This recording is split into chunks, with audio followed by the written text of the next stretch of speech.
Yo, everybody, thank you for tuning in to our short impromptu discussion about sampling and music in general. I'm your man, Uncle Freezie. I'm joined by Soulfinger, Stapha Don, the Vente Kid. What's good? Is Chuck coming? Chuck coming through or Chuck skipping? Oh, he didn't. I told him we're jumping over. He didn't say anything. I figured Chuck would have been on jumped on this with both feet. Right, right.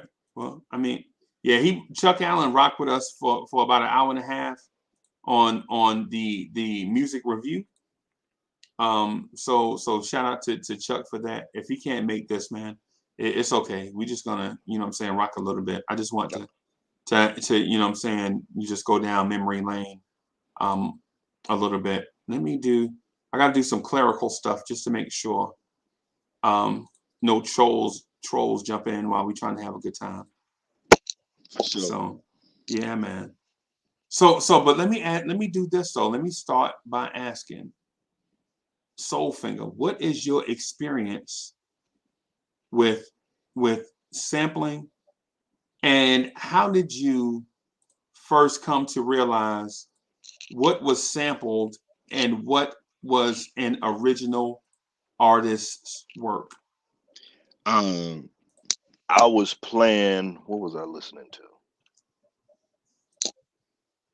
I was playing. Actually, I was playing Paid in Full. Okay. And my pop heard some of it, and he's like, and see, my pop had a voice like Barry White. He's a big cat, man.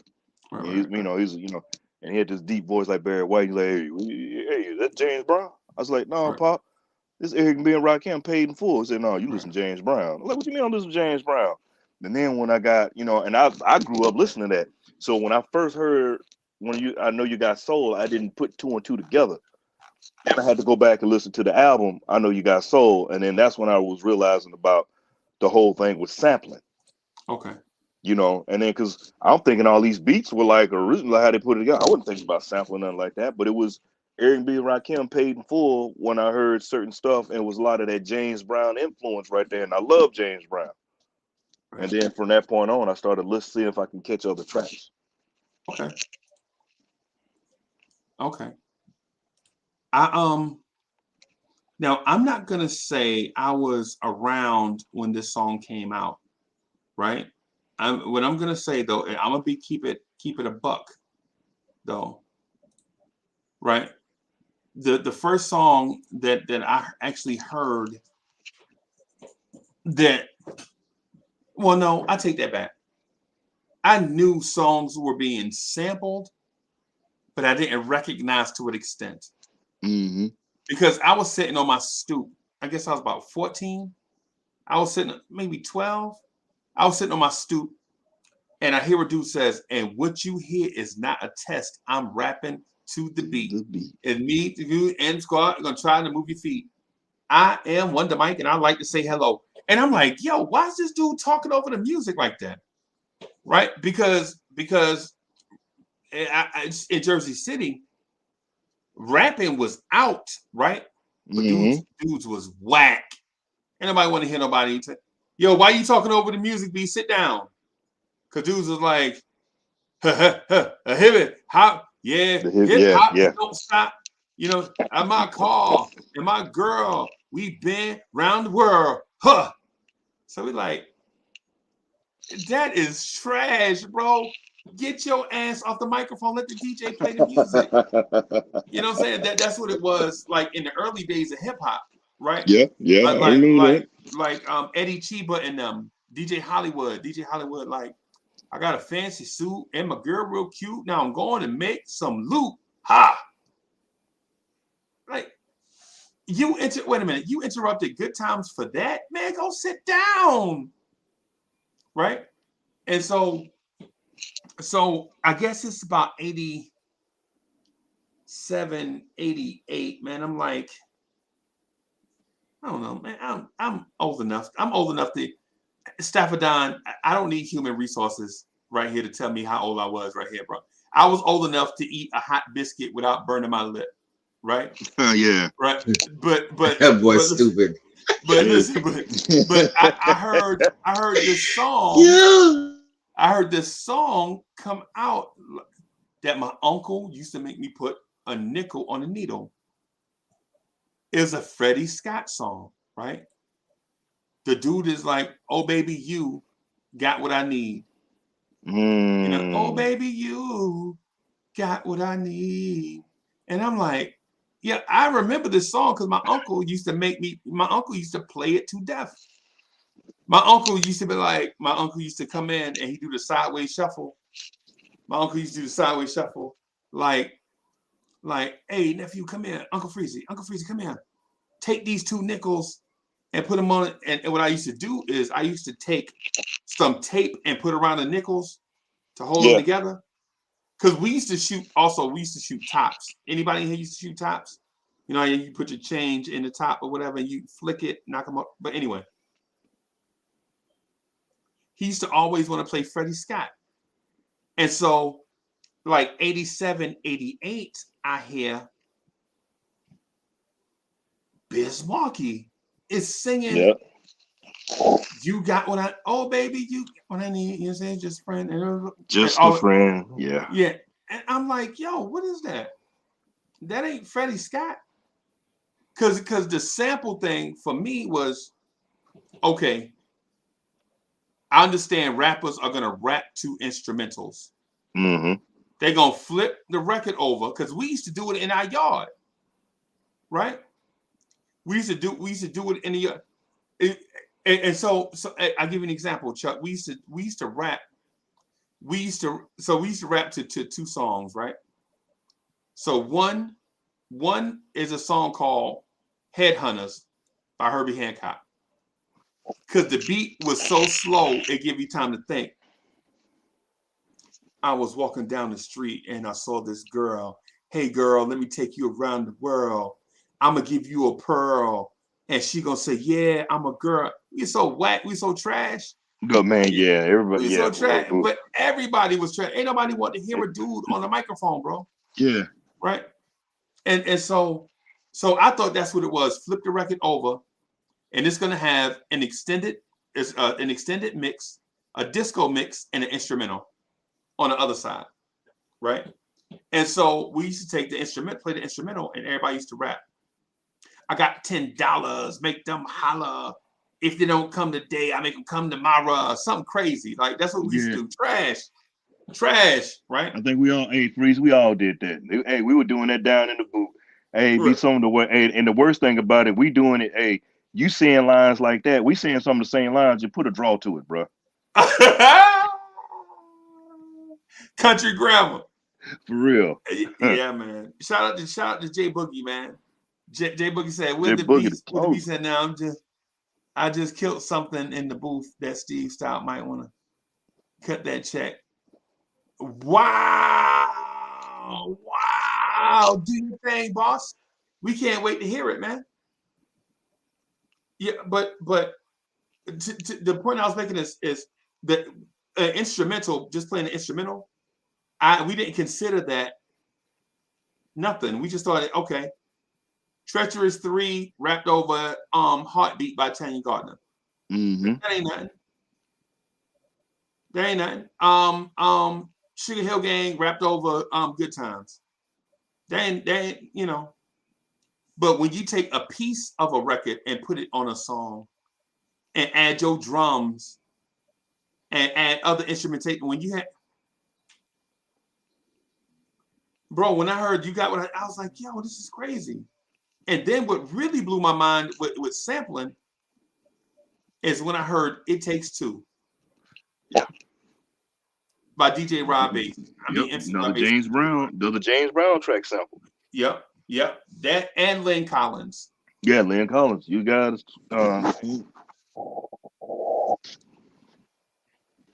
Yeah, man. So Chuck, I asked Soulfinger, like, what's the first time he recognized a sample?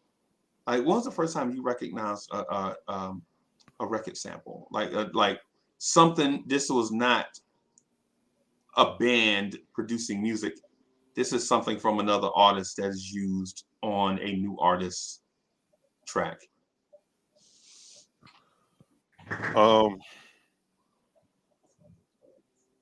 Can't touch this. Can't touch this was the first, and then Ice Baby, because they came out around the same Around time, the same time, Yeah, yeah. yeah. and I just remember like, y'all, I've heard that somewhere before, but Right. I couldn't pinpoint it at the time, and then uh my uncle goes, "That ain't nothing but Rick James." Right. Yeah. Right. Yes, Super Freak. Okay. Right. And the same thing with Ice 1980. Baby. They Yeah. took two, both of those songs took two iconic bass lines and and ran with it. Right. Right. So that was the first time that I realized people were sampling. Because before that, Wow. before I think Marley Marl might have been the first person to sample. Right. Because before that, hip hop was very electronic. Yeah. Yeah, the Synth, electro, yeah. synthesizers and drum machines.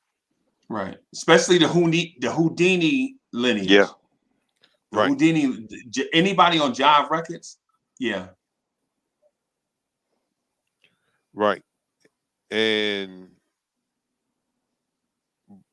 also around that time, well, I think maybe Rick Rubin and a couple of other people were just doing rock riffs over breakbeats.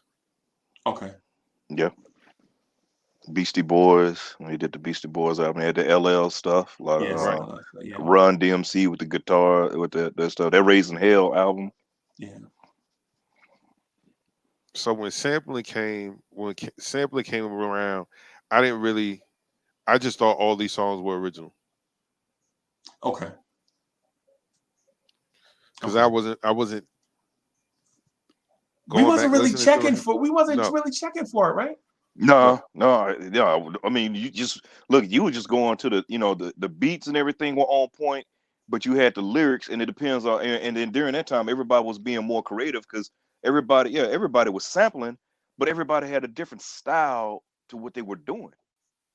You had, you talking about that time. You had Rick Rubin doing this stuff because you knew with Def Jam, Rick Rubin, what he was doing with LL and the Beasties. You Right. know, that whole thing going on with that. And then you come around, you talking about Marley Marl, and then you had you had Large Professor. He was sampling, doing his thing. You know, Pete Rock. Everybody was at that time had a different, and I know I'm mainly, and I'm talking straight up.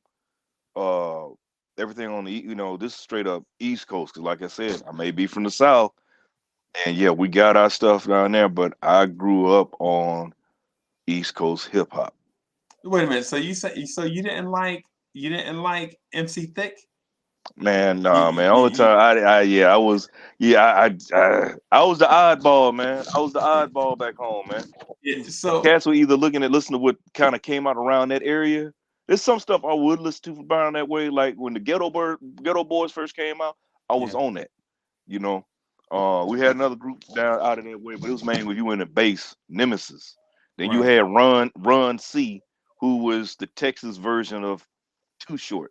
Right. Right. So, you know, creeping down the street in a Nissan truck,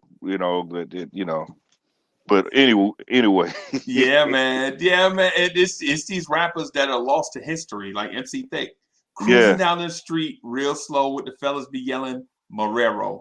yeah. I Like mean, people. I would get down because when I go home and hit the clubs, that's what they were playing. But did I have Right. that? Was I pumping that out here? No, I wasn't, because me being out here in Cali and Dago, I got a lot of the West Coast, and I was like, all right, well, a lot of them were playing the stuff out here. Cass, I had an old roommate. He was born and raised in Dago. He was, if it wasn't Pac or Sibo, um, and they had the cats out of here. Or NWA 213, Yeah, stuff, going that way. I listened to Richie some of that where they Rich. played Richie Rich. Yeah, Yeah. Sugar Free. Yeah. Second to None. Right. AMG, all like that. Oh, AMG had my joint. Yeah. The joint he produced by DJ Quick. Yeah, DJ Quick, that was the other one. Because when I got out here, man, DJ Quick was all over the place. They were pumping DJ Quick like it was going out of style. DJ Quick, AMG, and all them. I know some. I talked to people that said DJ Quick is better than DJ Premier. At what? Quick had some hits. I'm not gonna say anything. Yeah. He was a producer. Yeah. But Premier, I like I said, and then too, you talking to the wrong person. Like I said, I am biased. I am more biased to the East Coast. I listen to my down south, dirty, but it depends on who it is. I can't listen to just anybody because you from the South. You supposed to listen to the South. No, I don't. Because if you whack, you whack. I don't care where you're from, but it's just something I can't vibe with. You know, I love me some Devin the Dude. Right. You know, Castman, I know about Devin the Dude. I love Devin the Dude. You know, UGK. What you gonna do when the doobies all gone? Yeah, you know, and his formula, and I know you're talking about his formula was so simple. He talking about getting them some butt and smoking some weed. It's a simple formula. Pretty much. And party. It's simple. And he's been rocking that way from day one, from jump, and it's still pumping. And truth be told, some of the better lyricists in the game are from not New York. Yeah, you guys. And some of the best lyricists to ever do it. So things like, like Eminem ain't from. I mean, straight out of Detroit. Yeah, he from you know J Electronica. Yeah. He from Scarface. Scarface, that's my the DLC. Man, DLC out of Dallas. Yo, I'm just saying. I mean, I'm not. And listen, I'm not dissing New York. You know my preference, tri-state area, bro. Tri-state area. Hey, go ahead, boss. My bad. I am. Oh no, I'm just saying, but you know, just one of the things like that, man. So I'm partial to East Coast hip hop. I went through like I said, when it comes down to it, you know, I go through my Timbo, when I feel like putting on my Timbos and fatigues, I'm breaking out some Black Moon, some OGC, some Helter Skelter. You know, I love Helter Skelter, man. I want to get grimy like that, you know, or flip it around. You know, I go back and like I said, go way back and break out some, like you said, when you had to show the sample with the Chubb Rock. When I think about, oh man, those moves up in the club, getting to treat them right, you know, or whatever, or you get grimy with some Cool G rap. But you know, when you talk about sampling, man, sampling was a whole nother thing because I didn't really think about it. But then when you realize that they're taking little snippets of somebody else's music and flipping that joint and making it something totally different. Well, he did the whole little review earlier. It just, like I said, I was just thinking about all the stuff that we were sampling, and I caught on when you played one track. I'm thinking it was somebody else, but it was somebody else, and I was like, oh man, this has been sampled so many times. Just like that, it's one beat, it's one break beat that everybody's used it, from Digital Underground to it's Funky Drummer. It's Funky Drummer by James Brown. Yeah. I mean, everybody used that Joker, man. Yeah. False Side used it. Yeah. I mean, everybody used that Joker. I've used it. I have never. But then again, I'm not a rapper, singer, producer. Well, let me correct. I'm an appreciator of the art. Let me correct that because we have an artist in here. Chuck, I'm gonna just tell you this here, man. With the stuff I've been hearing, you on some next level, man. Your stuff need to be on albums, man.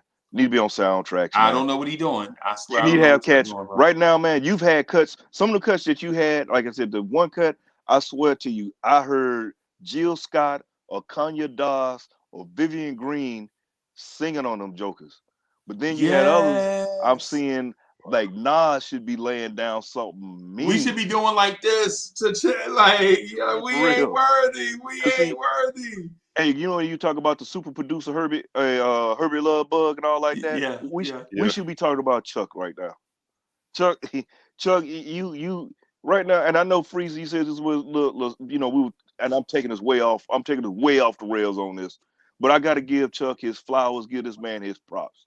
Chuck, bro, somebody need to be kicking in your door, kicking in the front door waving a pen and paper to you right now. Hey, look, man, we're gonna give you your Rollers Brinks truck. We need your music. Right, and we gonna pay you and giving you your own studio. Yes. That would be the dream gig. And then Yeah. in like a year or two, I'll be like, yo, I used to know this dude named Chuck Allen, man. You know what I'm saying? We just kicking it on vibes and stuff. And then hey, yeah, I'll be right back. I'm gonna check on the puppy. I'll be right back. Yeah. Yeah, I just had to say that for Chuck, man. Hey, man, bruh, I had a little kid on my boat that was like that, man. I sit up here and watched him and put a beat. He threw down a beat in 5 minutes on my ship. We were on the ship in a medical ward. We had Right. you had the computer systems, the system, the woofers and all that for your computer and stuff. Mhm. Well, I had my homeboy on the boat, one of my guys. Used to call him 50 peso. He always used to rap in Spanish, so he's called him 50 peso. So 50p had Okay. insulated the desk so it quit rattling and stuff. And we'd be on the medical ward on the boat, beating. I mean, straight beating. So my man had his whole setup, brought it into the ward, and he laid this mean beating. We all and when black folk, us chocolate folk, when we see something, when we hear something, Yeah. we're animated people, man. And Yes. if the beat is funky, the beat is banging, we always got that stank face, right? Yeah. You make that like you smell somebody, you walk in and stepped in some dog dude, and you like, oh man, it's stank and all like that. Man, we sitting in the ward with this face like that. And it was my boy, he was my man, I used to call him Pretty Flacco. He was from Texas. Spanish. We used to Okay. call him Pretty Flacco. And I had my man, my right hand man with me, called he was Jack. And a couple other cats. Jack was from Georgia. Pretty Flacco's from Texas. My man, I used to call him Gorgeous George. He was from Tennessee. He was Tennessee. And then I had my man Jesse. He's from LA. Okay, Jesse, he's from LA. We were all in the ward, but he laid this beat down. He was like, "Oh my God, this is ridiculous." I was like, "Man, you can smell it. It stank. It's funky." And I was looking around. I said, "Man, just call it Stank Face Productions, man. That's what it is, man. Because you hear his beats, you get the stank face, man." But the thing is, what you do, Chuck, though, yeah, man, you so versatile, man. You feel it in your soul, man. Bruh. Hey, I appreciate those kind words, brother. I really truly do, man. Hopefully one day, man. I've been at this thing for a minute, like I told Freezie, off camera. Um, right now I'm just trying to have fun. Like I don't. There's no deadlines. There's no uh banking on one record to change the lives of many people. Mm-hmm. Uh, it's just me and the music, man. But to be honest, I had to fall in love with it again because I despised it at one point.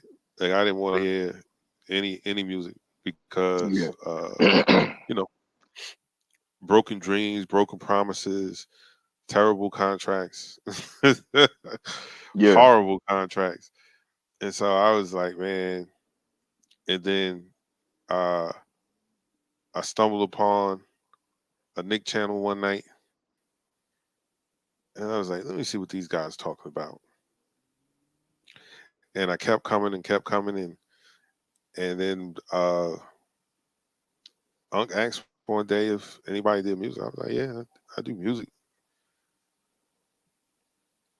And then bam, we're at where we're at right now. Uh, Yeah. but I appreciate that, man. I appreciate you saying those kind words about my music. Hopefully that is in the atmosphere and somebody reaches out pretty soon. Hopefully things go well. There might be something down the pipe with me and Jay Boogie the closer. Look, I was Um, just about to say you and Jay Boogie, or you and DSJ and his yeah, vocals, man. Yeah, man. Yeah, man. There's bruh. a lot of talented people that Yeah, man. Cully, yes, Cully, definitely. you know. But I'm gonna tell you that track Friday, man. Yesterday, that last one, man. Like I said, I keep wanting to call it Players Anthem or Concrete Jungle or whatever. It just had some of that 70s vibe, man. That right there, ooh. And I'm telling you, if anybody hadn't heard it, man, you missed out. I mean, all of them. All of them. What was that? 4 in the morning, 4 a.m.? 4 a.m. was the 4 a.m. was on point. So, like I said, man, it's a beautiful thing when you got somebody, you know, and I know we're talking about sampling, but when you don't have to sample and you could come off the dome, come out your, because like I said, you could tell by you know, when you feeling that music and you throwing it out there like that, you know, Right. just to be to create, to be creative. I mean, sampling in itself, I mean, yeah, you taking somebody else's music, but you flip it and make it in something else. You know, it reminded me when my man on Beach Street took the Water Dropping and made a whole joint off a drop of water. Right. Like what Premier did in Homage when he did Come Clean. Yeah.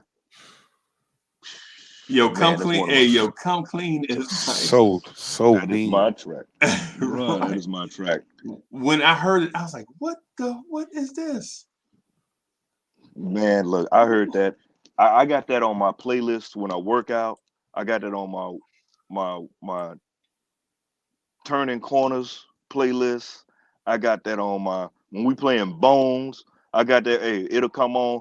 Oh, hey, I'm playing Bones. I'm telling the cat. I'm letting them know when that track come on. So I'm telling you right now, man. You got to come clean, bro, because you gonna come clean when I bust your head. You just made me realize what I was about to say, Freeze. When you talking about sampling, see, told you I was having a senior moment, and it was gonna come back around. Right. We were talking about samples and not getting cleared. Right. Prime example, Pharrell Months. Yeah. Nice and smooth. Nice and smooth. Yeah. Or sometimes I rhyme slow. How do you not Yeah. get that? How do you not get that cleared? And the dude you need to clear it with is down the hall. And the joint was already a smash. You can't steal something that's already been a smash. You can't, you can't hide that from nobody. Man, when I first heard that, I lost my mind. I was like, "Oh my god!" Yeah, man. Hey, so I think there have been good areas of sampling and very terrible areas of sampling. Like I think there are sampling to make money off a previous hit that made money, i.e. Bad Boy. Bad Boy would thank do you. that. You beat Freezie. Yes. Tell it, preach. Like the Mace joint, Welcome Back. There was a whole that you didn't do anything original. I mean, come on, man. And then you came out the tribute to Biggie. I know what it was, Biggie. You just took that whole police, took Sting police, the whole thing. Him and took the police and John Waite and mixed them together. Yeah. Yep. And see, to me, I think that's no disrespect. Like I said, I'm straight hip hop. I love my East Coast hip hop, but that was the beginning when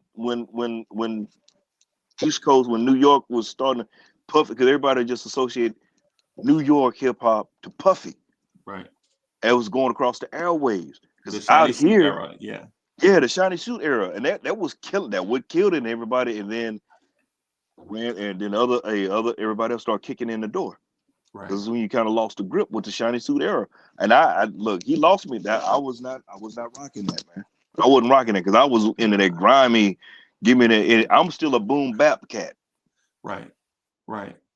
Yeah, man. There's a lot of dudes that took advantage of the like, for instance, I hated the finger snap. Finger snap era. I hated that. Yeah. Yin Yang Twins. Yeah. I mean, I'm look, conflicted. if you go into I'm conflicted. I mean, if you go to the strip club, First Kings and Stars, shout out First King Stars, LA, First King Stars, shout out to them. Hey, it's going down. But for me to be just like pumping it, nah. Yeah. Nah. And it's a lot of LA rappers, a lot of West Coast rappers too. So. Yeah.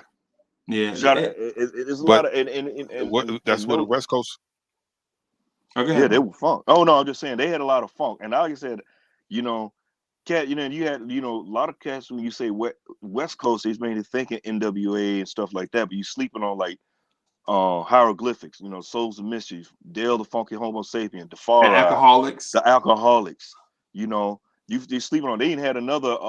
They had another group, the Far Side produced, were actually singing over hip hop beats. Stepchild. People didn't know about them. They slept on. A lot of people slept on them. Right. Yeah, man. Well, they slept on those guys. They slept on those guys because they didn't sound like what is considered traditional right West Coast music Mm-hmm. after what Dre did when he did. Right. Yeah. They sounded more East Coast. Right. Yeah. So they You weren't had People really Under the Stairs. That's another one. Yeah. Yeah, and so the thing I don't like about the West Coast, and I think the reason why West Coast rappers don't have sustainable or staying power unless they sound East Coast like Kendrick Lamar, right? Yeah.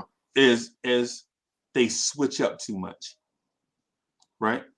So the thing is we knew West Coast was techno, right? We knew West Coast was techno. We knew dudes on the West Coast like that techno. They wasn't vibing with Too Short. Too Short was out since GI, what's good, bro?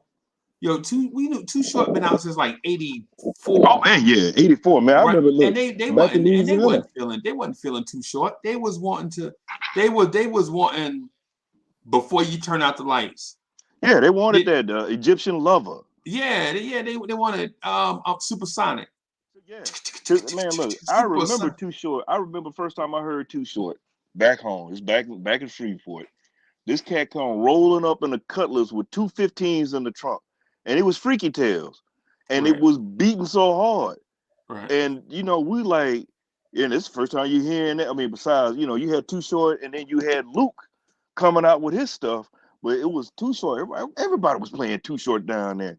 And then, and then you talk about on the West Coast, then you got E40 in there, his whole thing in the Bay Area, because that's a whole nother animal up there. They got their whole different language, and everything. Whole vibe. The whole vibe is different. The hyphy movement. Right. Yeah, man. And West Coast, and so cats like Sir Mix-a-Lot. People don't consider Sir Mix-a-Lot West Coast. No. But he is the westest of the coastest. Yeah. You know what I'm saying? Yeah. Because you say West Coast is supposed to be just Cali. It's supposed to be LA. Yeah. LA. Yeah. And even San Diego. San Diego had a few cats come out of here. J.O. Felony. Other cat that was out of here, Black Mikey. Yeah, man. And so to the sampling thing, the sampling topic, my deal is I don't like when a song is sampled to death. Yes. Right.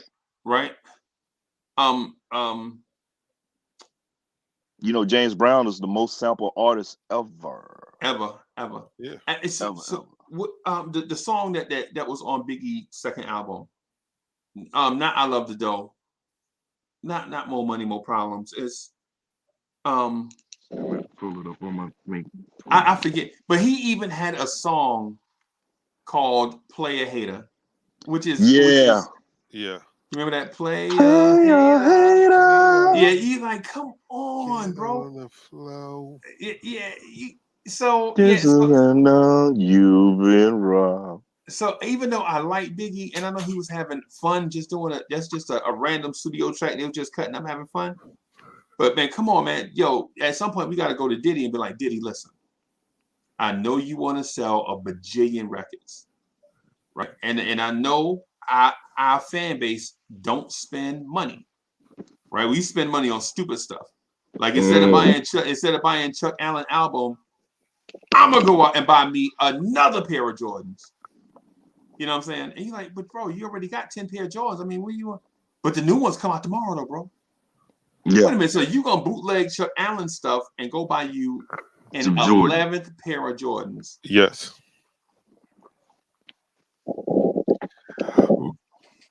But see, buying bootleg or getting a copy, at least when I grew up, was a no-no. Right. Like, oh man, let me get a copy of that. Nah, man. Better go to the store and pay your $15.99. My brother better get your own.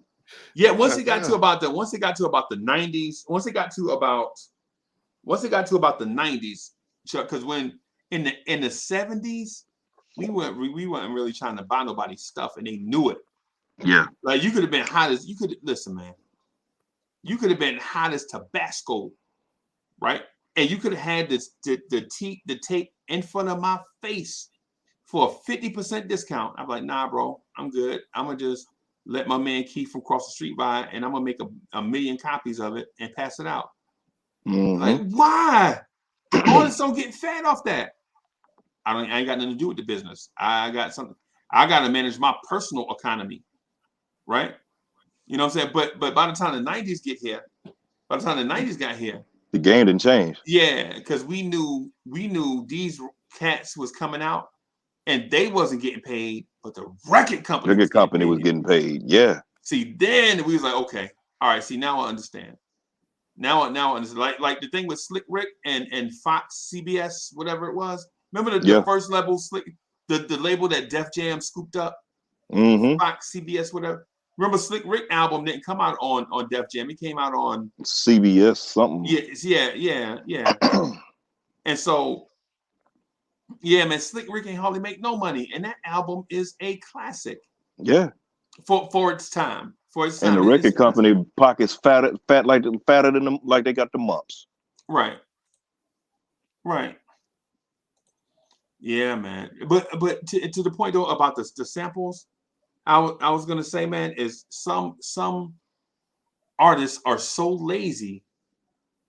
Yes. That they don't even think about original work. Like for example, I think Pete Rock is excellent at samples. Yeah. Right. Like Pete Rock and CL Smooth had a song called "Lots of Love." Lots of love. I love it. Every time I hear it, I'm like, yo, it's perfect. That and Reminisce, which is the classic of the classics. Yep. Because I listen, and I ain't gonna lie to you, I listen to Today by Tom Scott by itself. Right. Yeah. I don't even need to listen to They Reminisce Over You. Right. Yeah. So I like Today. It's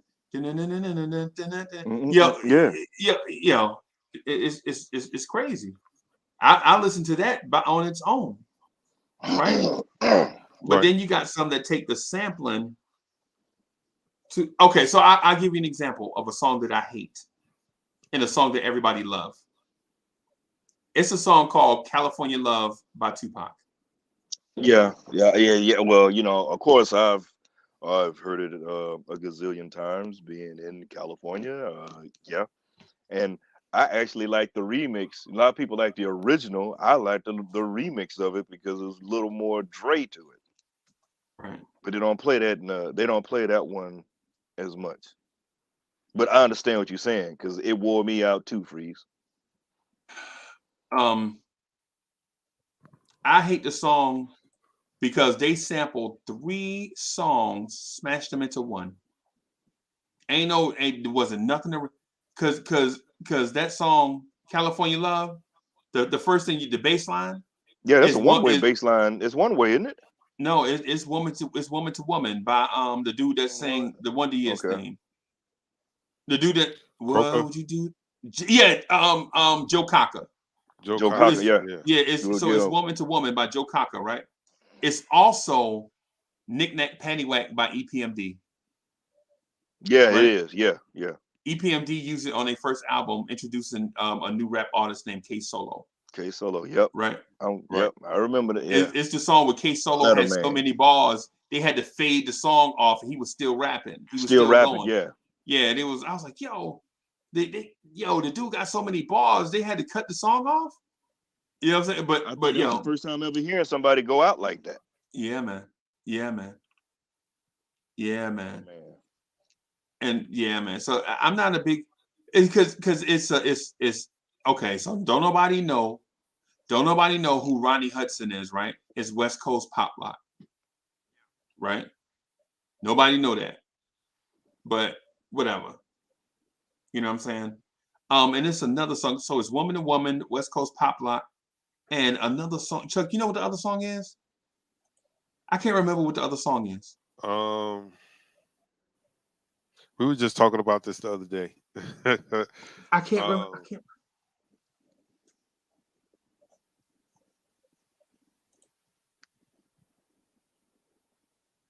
I cannot remember. Was it one of Zap songs? It's a yeah, I think it is a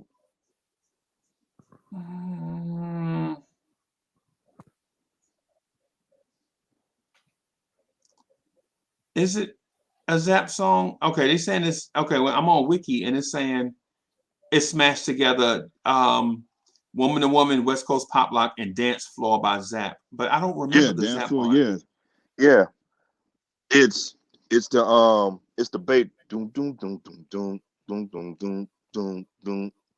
He just cut it. Cause you speed it up. He cut it and sped it up a little bit. Doom doom. You gotta That's what it was. You listen to I can make you dance if you want me to. He took a little part of that and he sped it up. Okay. It's one other. It's another song in there. I cannot remember. It's another joint by another artist. I cannot. Yeah, Woman to Woman. Joe Cocker's Woman to Woman.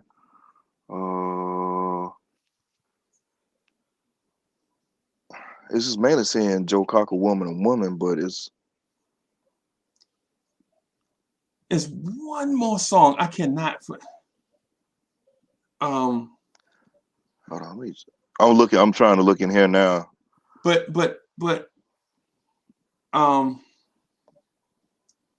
you know what? Let me look up lyrics. Let me look up lyrics for it, because I bet you when I see the lyrics for the West Coast Pop Lock, written by Roger Troutman, Larry Troutman. Use parts Woman to Woman, West Coast Pop Lock. Yeah. No, it's not so. It's so no, it's So Rough, So Tough. Okay. Yeah, Woman to Woman, So Rough, So Tough. Okay. Yeah, but anyway, it's a smash. It's a mashup of songs that were already. Man, Woman to Woman. Come on, bro. Man, come on, man. Come on, man. I mean, some songs like I just don't respect. I just don't respect Dre like that, man. You know what I'm saying? And everything can't be a sample, bro. Express yourself. Come on, bro. We got it. That's so straight. Yeah. Come on, man. I mean, and then the other thing is the West Coast. A lot of the samples they started going funk. They went the funk Parliament way. Right. A lot of the beats and stuff that they did. Right. So, and then you can kind of identify. You know, you were like, wait a minute, man, that's on the Barcades. Right. Or like that. Yeah, and so I can understand MC Hammer, right? I can understand MC Hammer because the dude that got kicked out of Confunction wound up producing for MC Hammer. So when you see songs like Can't Touch This or Please Hammer Don't Hurt Him and all that, I can understand that because his producer comes from a funk era. Yeah. Right? Right.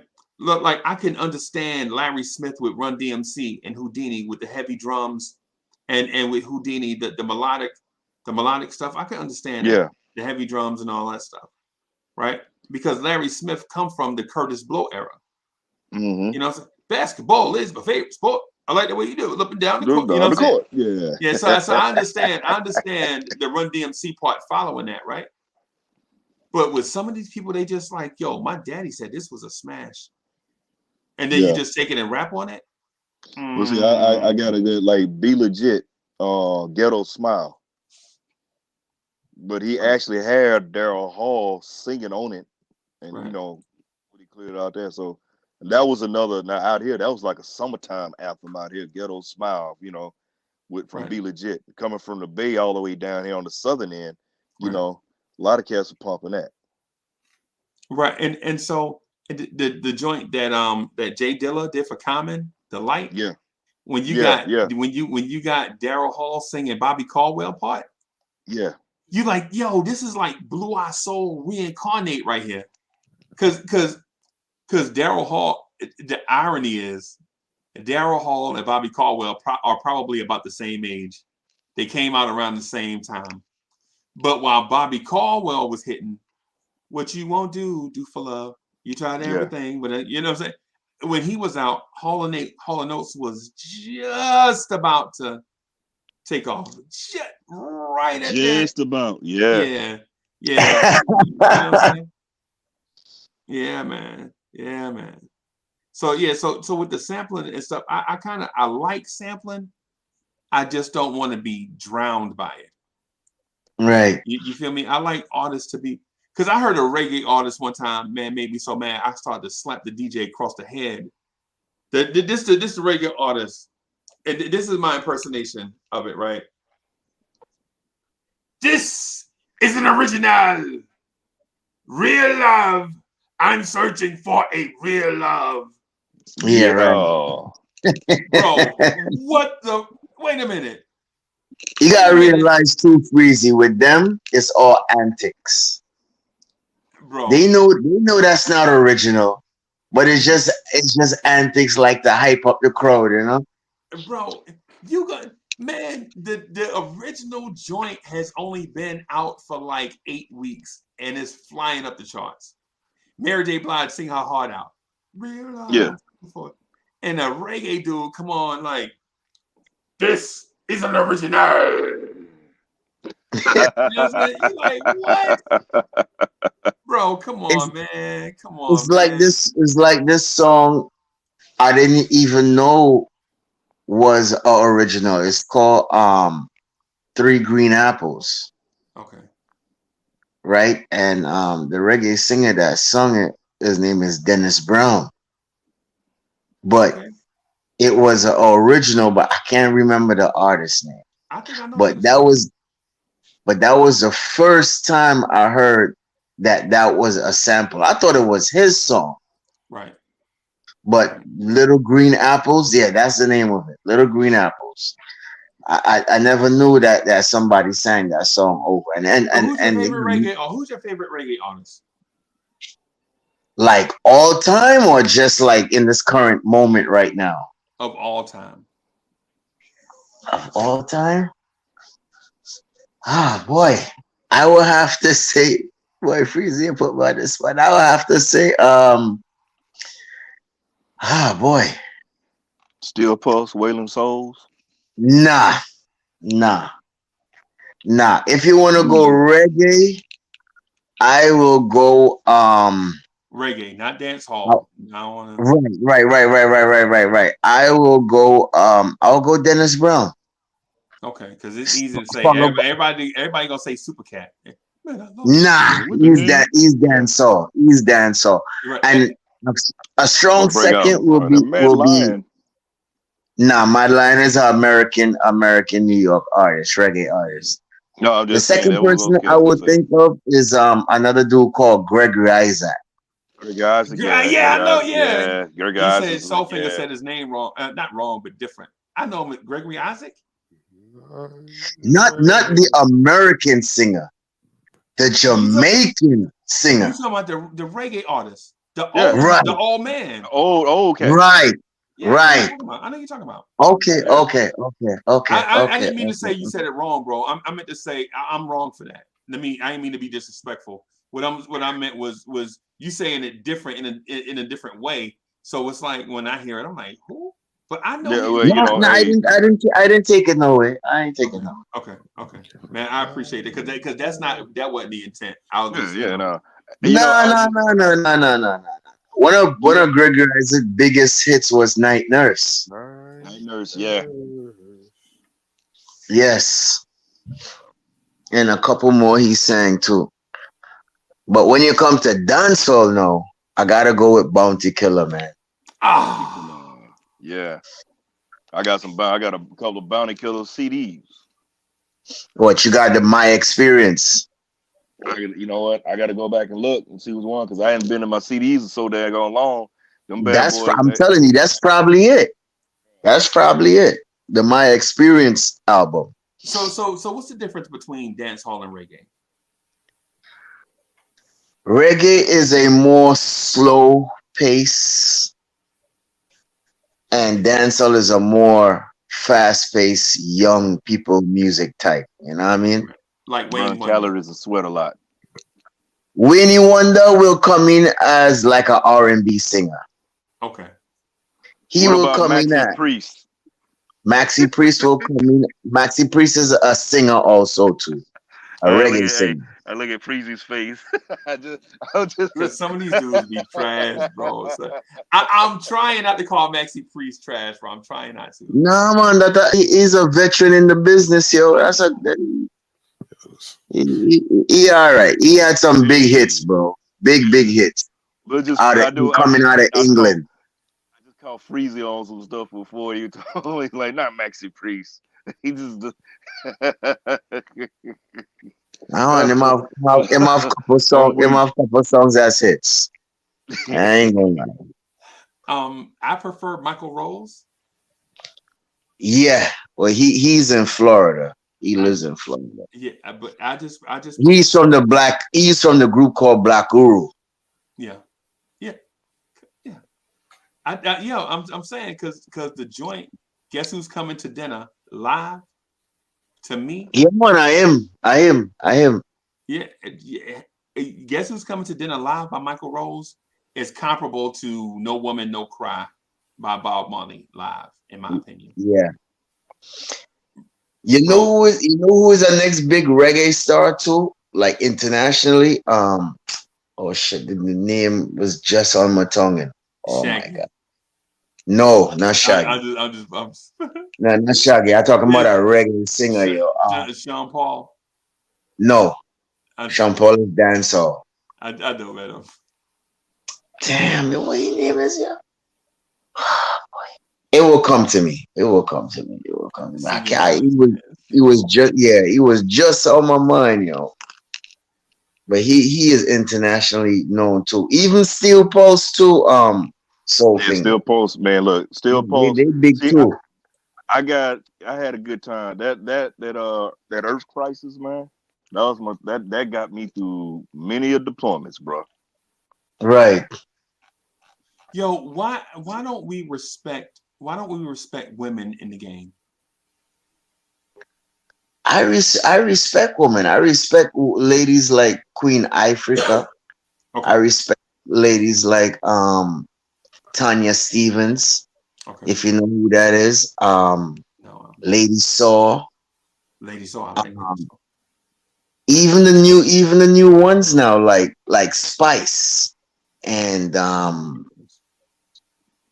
if you watch House of Atlanta, she's the Jamaican one. Mm-hmm.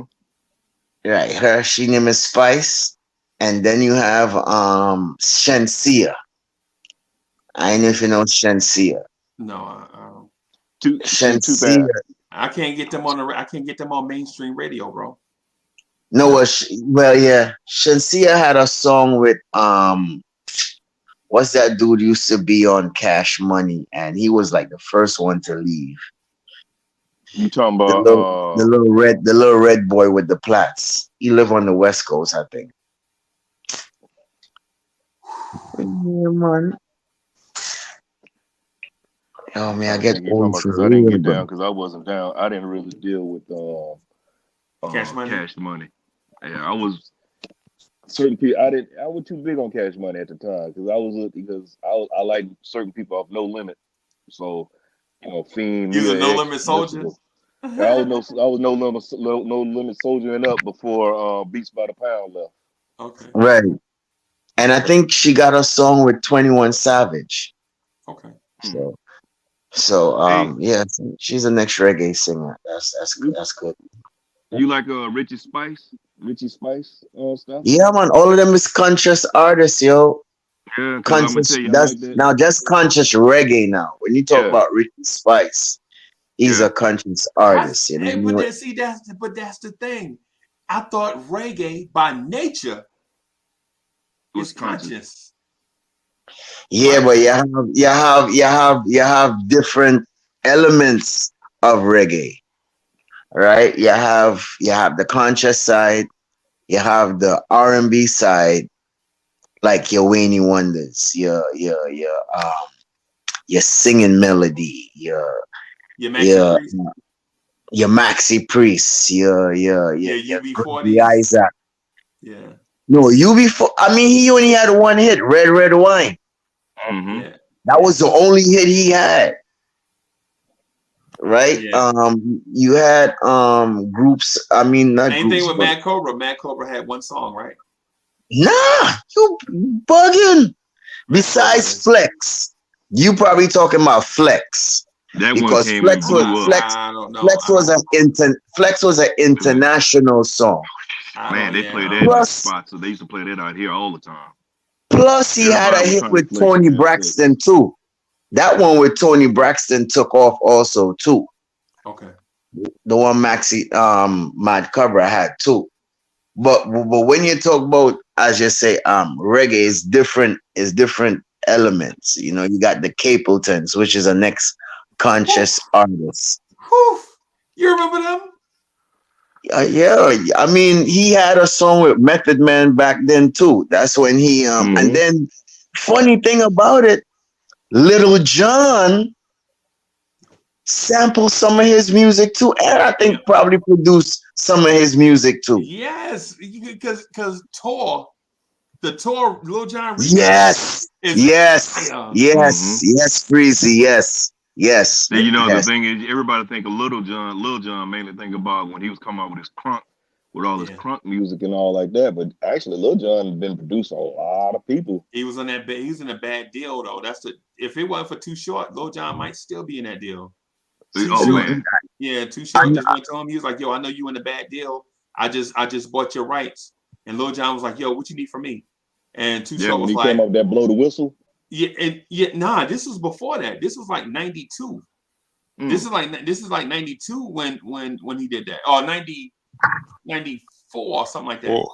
And so my man was like, "Yo, you just paid me out of my record deal. What you want from me?" And Too Short was like, "Yo, just keep doing dope music. That's what I want from you." And Too Short walked away. Right. And this is at the time. This is at the time when Cass was like, "Yo, East Coast, West Coast, East Coast, West Coast." And they don't know behind the scenes that everybody is men and women. You know what I'm saying? East Coast, West Coast. You know what I'm saying? And you know, people at a Vibe magazine cover ruin relationships over nothing. Yeah. You know what I'm saying? Like to me, in my opinion, and this is sports, music, whatever, ain't nothing worse than having a good relationship with somebody, good rapport. You just feel you cool hanging with them or whatever. And then somebody just come in and throw salt in the game and mess it all up. And now everybody's screw face.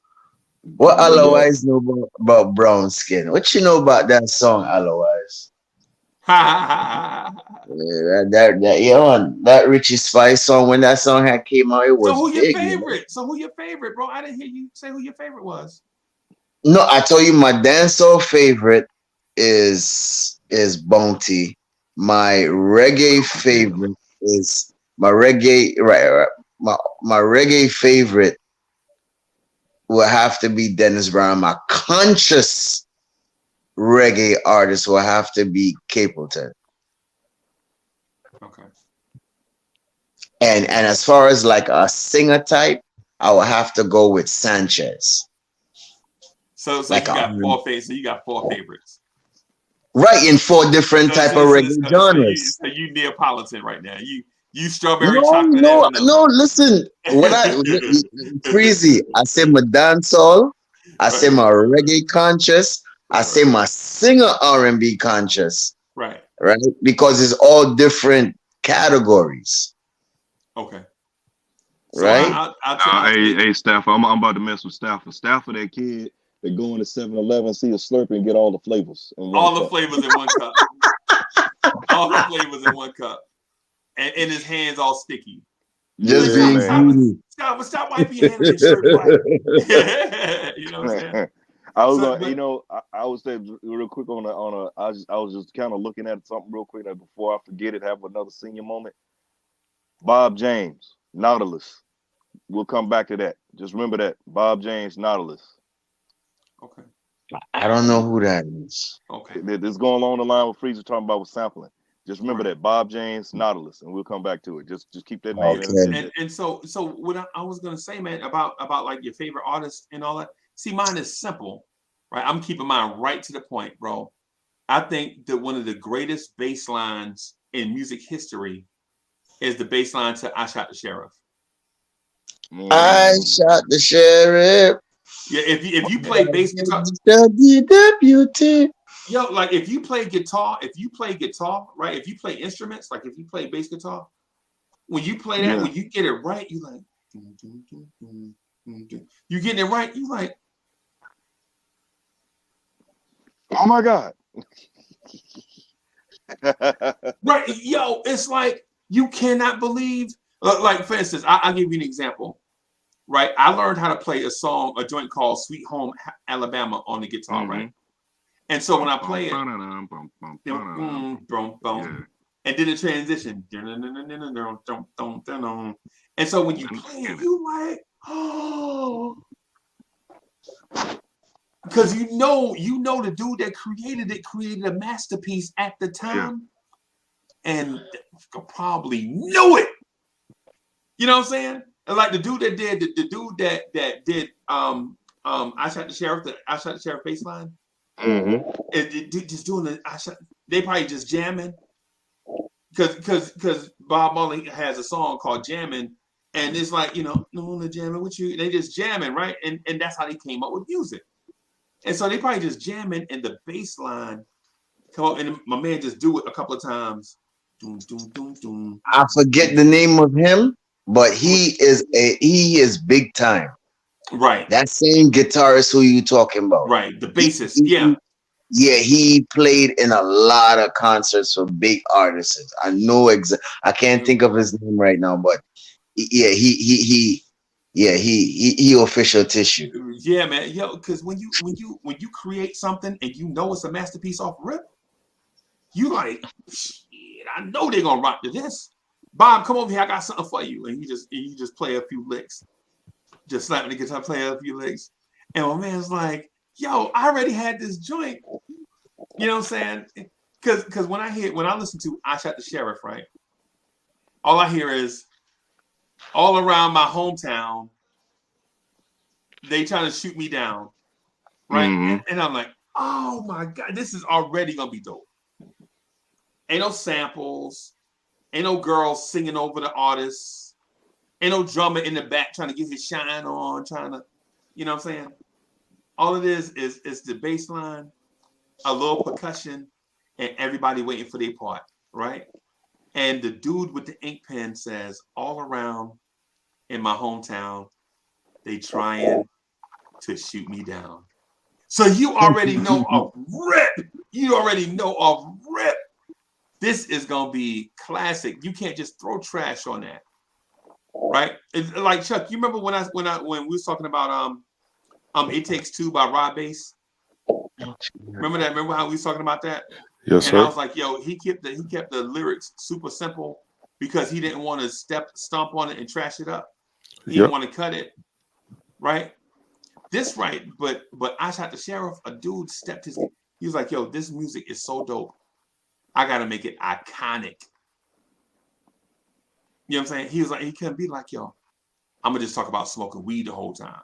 Nah, you can't just talk about ganji the whole time on this. This got to be a message song. And so when you hear that bass line, and then my man come in and you like, yo, that's why Marley is my favorite reggae artist. And the Family had come out with songs after that over the years. The Marley man, Steven, Ziggy. Yeah. What's his name? Junior Gong. Right. Julian. Right. Yeah, man.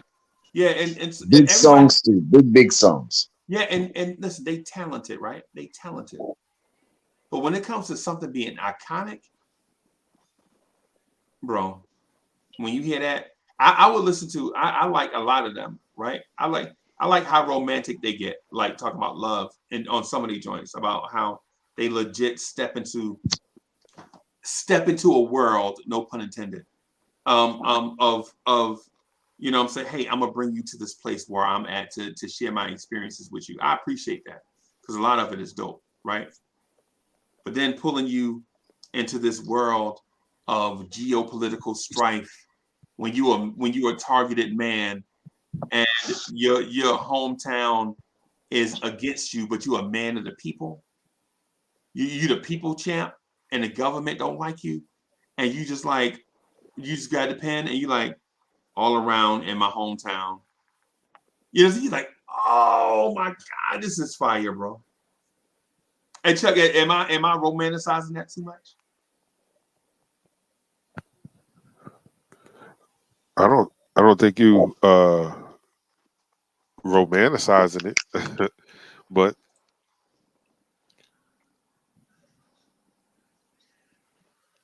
that's how you feel. Okay. Okay. Okay. So my other guy is, and I know people are gonna laugh, but I also like um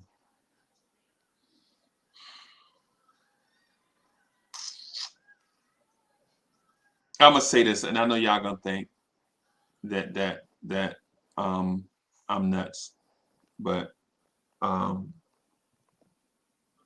what's my man that used to Staffer? What's the dude that used to battle Super Cat at Summer Splash every year? Ninja Man. No, not him. Not Ika Mouse. Not Ninja Man. I forgot about Eco Mouse. Another one was Dirt's Man. Then you had Cobra, you had Bounty, you had Bounty. No, his name, I don't know how I forgot, but you know who it is? When I say his name, you're gonna laugh. I'm talking about Shaba. Shaba. Oh yes. Yeah, I like Yes, Shaba. yes. That rivalry was big at one time. Yeah, man. Yeah, man. Yeah, man. Yeah, Yeah, man. Yo, yeah, you're Shaba. bringing back some memories, boy. Shaba said, ting-a-ling-a-ling, school bell ring, knife and Knife and fork, fork, fight a for fight for dumpling. dumpling. He was playing Super Cat. Put the No, Don but to the yeah, key, turn it into donkey. yeah. Yeah, man. Yeah, man. Yeah, man. Hey, yo, I don't know how I hijacked y'all and got y'all to come hang out with me for 10 minutes. Because it certainly seemed like more than 10 minutes. Oh yeah, but hey, it's all good. I just before you pull out Freeze. Remember I was telling you about Bob James? Yeah. And Nautilus? Yeah. That track has been sampled. I think it's probably the most it's one of the most ever sampled songs ever. Really? Yes, Slick Rick, children's story. Really? Yes, one of my favorite, one hip hop classic, Daytona 500, Ghost and Ray, Wow. Capadonna, Follow the Wow. Leader, Beats to the Rhyme. That's crazy. Look, hey, live at the barbecue. Wow. And we were just talking about J. Rue, My Mind Spray. Wow. Throw your guns. Wow. Yeah. That Nautilus. And I went back and I listened. I had to go and listen to it because I heard it before when I was younger. And that it's been, I mean, you go in and out all over the place. I mean, Large Professor and Pete Rock sampled it again on High School High, the rap world. Right. Group Home, even Inner City Life. Wow. That's crazy. I'm looking at it right now. I got to listen to that joint. Yeah. Let the Rhythm Hit 'em. Wow. Yeah, that's crazy, man. That one song, Nautilus, has been flipped, been stepped on, and cut so many times. Wow. And then when you go back and listen to the original Bob James, you appreciate it even more. That piano, the way he comes off, it's mean. Yo, but before we get out of here, man, before we bid each other adieu, let me ask y'all this about music. And I know it's a tip of the iceberg conversation, and I'm sure we can continue it at another time, right? But I want to ask: is art being ruined by young people's laziness or non-aggression or apathy towards the arts? Yes. I'm gonna be the crotchety, grumpy old cat. Yes. Hell yeah. Well, you know what? And I'm not gonna say all, because there are some young artists out there putting in work. That actually put in work. I blame the industry and the A&Rs for putting it out in quantities just to make a quick buck. Because they took the art. It's not even that. Soul Finger. It's the nonsense in the lyrics that they're singing. There's no substance. But they lazy. There's no substance in the music these days. Right. Yeah. It's not heavy. It's not heavy at all, because a lot of this is cookie cutter bubble gums. Because look, man, I used to say this on the ship with these young cats. I was listening to some of the stuff they were playing. I was like, bruh, I don't think I need is 5 beat, and I can use turns we use on the ship. And I'll have a hot record. I can go double platinum. Platinum. You know, we're talking about heave round. Have a dance to go along with it, and I got a bunch of cats jumping up around screaming. And I don't think we're saying heave round. I have a couple of lines in it, and we go back to heave round, and it's got a 5 beat. I'm good. And you flow rider. Yeah, that's all I gotta do. No, what's good, that's all I gotta do.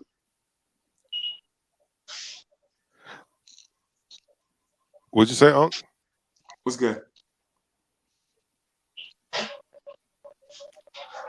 Oh, I was listening to Soul Finger. I was just agreeing with some of the stuff he was saying. I wasn't. Okay. Yeah, I mean, these cats, a lot of they put out whatever, and I mean, it's a lot of whackness out there. There's some good stuff out there for some young artists, but you got to go look for it. You're not gonna find it on the mainstream. Because the A&Rs and all that, they're paying everybody to play. Because if you got a trash album, and I go to Freezie, go to www Freezie, and I pay you this amount of money to play this whack rapper that I got, Buck Nasty Fish Eyes, and you put them on, and I put his track on, I'm paying you to play this every 30 minutes. If you play it enough on the air, this got to be the fire. This got to be fire, and that's how they're getting people. But it's garbage. And that's supposed to be illegal, right? Yeah, it's supposed to be illegal. Got Hogman, Hogman the Intruder, and he trash. But you play it every 30 minutes. And the thing about it is it's not a record. So it's not a record industry law. It's an advertisement law. It's a law in advertisement, like it's false advertising. Like you are fooling the consumer that this song that you play every 30 minutes is better than the songs that you don't play every 30 minutes. Right. But the fine for that, but the fine and the rule breaking for it is too hard to prove in court, and it's worth more money to the people if they take these cats to court than it would be than to let them just let it slide. Yeah, it's like people eating grapes in the grocery store. Like how people walk past the fruit section and they just grab a grape and eat it. You know what I'm saying? That's stealing, right? Yep. But the thing about it is if you take that person to court for one grape, it ain't worth it. And you got to catch everybody who doing it. You know what I'm saying? So it ain't worth it. So dude's just like, man, I ain't worried about that grape. But what I want to say also too, and Soul Finger, we living in different times now. So the music right now is for the young people. Prime example, right? In reggae now, right? Or I should say dancehall. They have a thing called trap dancehall now. Oh my God. Well, damn. They You copy understand what I mean? Trap dancehall now. Which This is, I is an mean, some of the original. songs are okay. Some of the songs are okay, and some of the songs are straight garbage. Right. Right? I'm gonna give you a song that's, to me, in my opinion, is straight garbage. But the dude went to England and sold out every flipping show. And he's coming to New York. Matter of fact, RCA signed him to a deal. His name is Skilly Bang. Oh God. Right? He has a song called Wap Wap. Go listen to the song and you come back and tell me if that song make any sense. But yet still, the man is making buku money. Right. Yeah, man, I just, Well, part of that problem is it costs a label a lot of money dealing with a real artist, someone who knows how to write songs, someone knows how to play instruments, someone that can really sing. Um, Back in the day, artist development helped with, singing coaches, dancing, music lessons. People don't know how to play any instruments. studio time. All that Studio stuff. time, Yeah. Oh, right. So Food. All this, man. Per stylist. diem. Yeah. so why am I? And then when you're dealing with a person who writes their own songs and plays instruments, you're working on their timetable and their creativity, right? And so you could spend, you know, uh 2 years investing money into an artist to put out an album, and that album doesn't do well, and now you've lost X amount of dollars.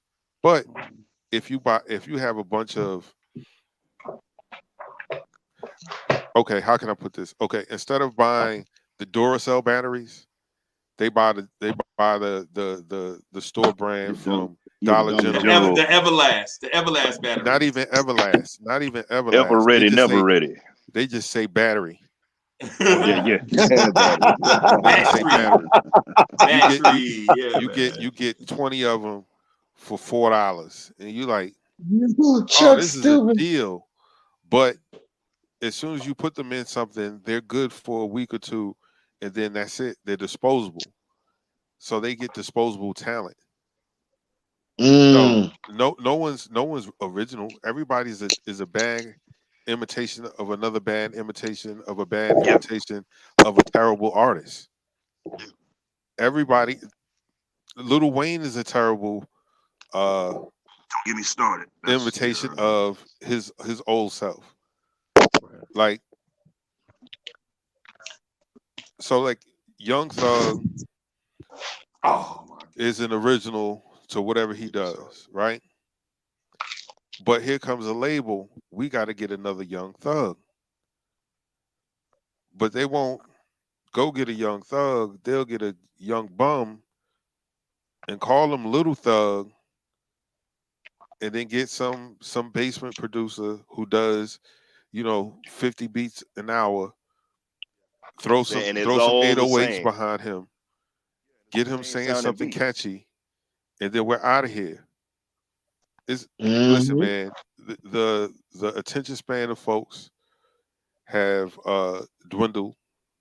You have more people dropping out because everybody want to be rappers now. So everybody Yeah. dropping out. The place You're that you right. should the place that you should stay and master the English language, read some books, have some content to speak upon. Because if you've never been anywhere outside of out of your block radius or out of your state, then your life experience is limited. So what are you really talking about? Okay, what goes on in your neighborhood? But after the first album, what else do you have to give us? Nothing. Exactly. Right. Because they don't You even are put out the albums rich homie anymore. Quan. Yeah, Let because me it's funny you holler said at that about Thug. It's funny you said that about Young Thug. Because before Young Thug, only other cat I knew at the time, at one time, was calling himself, had Thug in his name, was my man Slim Thug out of Texas, Right, coming out of Houston. right. Right. You know, you had Slim Thug, and I was like, all right. And, you know, and I rock with Slim Thug. You know, when I'm in that mindset, I want to get down with that, I'll put them on. I can't get down with no Young Thug. I can't get down with him either. Yeah. But Luke Skywalker, I understand Skilly Bang is a big artist. He have big songs as like Crocodile Teeth. But that Wop Wop song is garbage, bro. But the amount of money that he's making with that song due to young people, because an older cat like myself, I ain't listening to that garbage. The only thing that make it good is the beat. But a whole bunch of gibberish. Who could listen to that? The people that speak gibberish. Yeah, and it's people that's high, the people that they relate to it. They, you know what I'm saying? It's that smoke. It's that, but it remind me of All Go Everything, and the dude that came out with that song, Timmy Turner, Designer. Yeah. Yeah. A terrible knockoff of Future. Terrible. Oh yes. And he had a lot of them coming. And he's from Brooklyn. Yes. And he tried to come up with a second single, but that never made it. Yeah.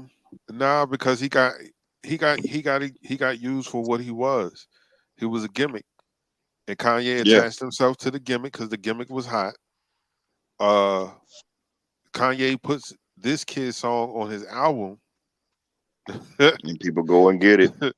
So his album sales look better than what they actually were for that time period. Anyway, right. The point that I wanted to make is why is gibberish to us.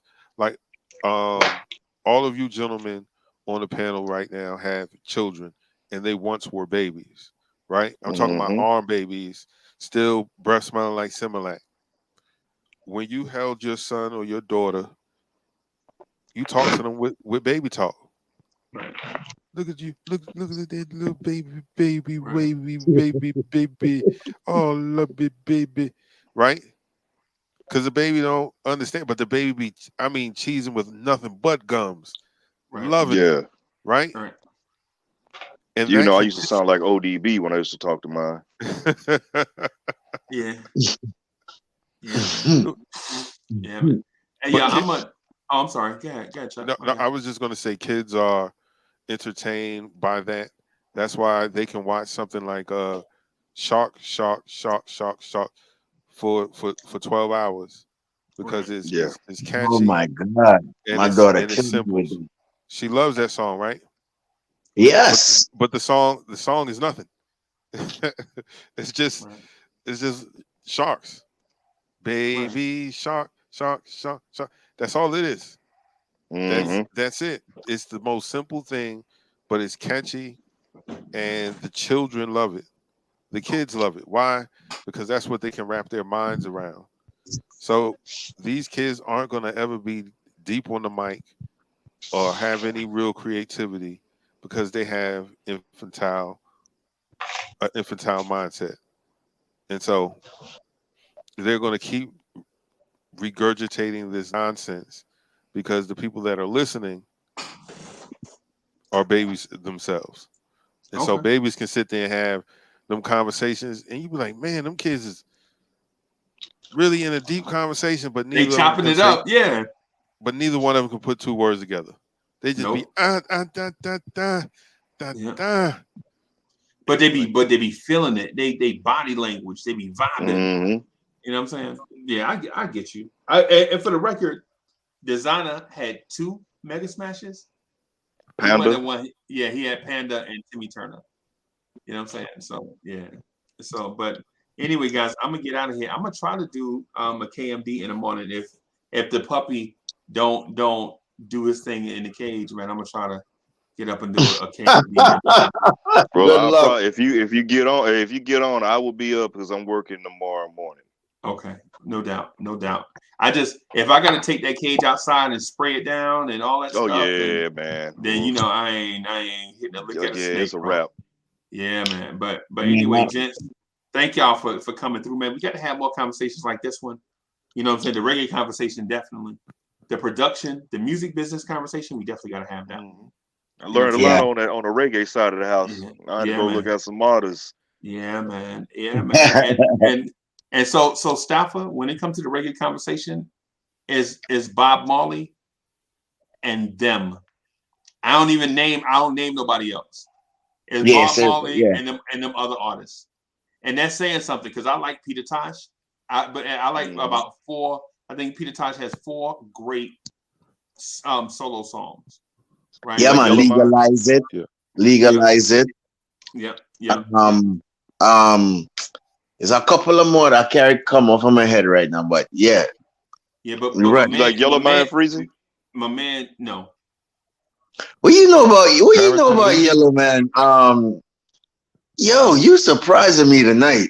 Yeah, man, I told you, man. Hey, I get in my bag, man. I look back at the crib, they cats were playing that.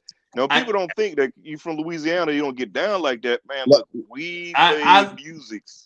Yeah. Let me break down something real quick before you go, Freezie.